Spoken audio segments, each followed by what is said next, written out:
Welcome to this edition of the First Aid Show. Panic attacks can be a difficult thing to deal with, so we asked a paramedic for their thoughts on managing a patient having a panic attack.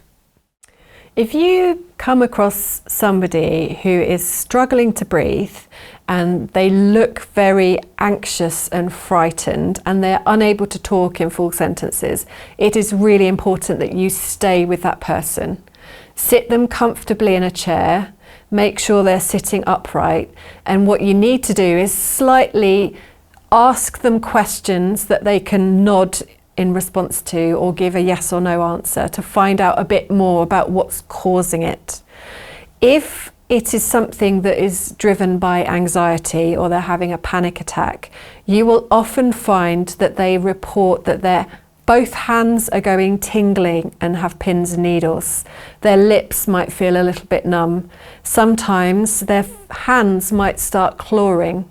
And the reason being is that their breathing rate is so fast that they're blowing off all the carbon dioxide, which is causing physical symptoms in their body and making the feeling much, much worse.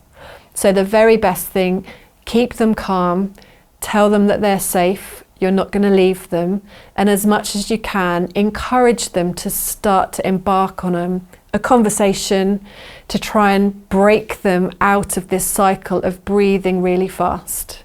You can breathe with them.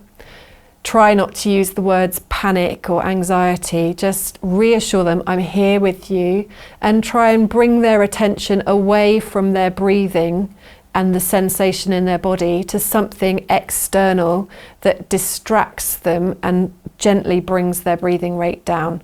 As soon as you reduce the breathing rate, their symptoms will reverse and start to improve. We no longer tell people to take a brown paper bag and breathe into a brown paper bag. That's not a line of treatment that we would suggest.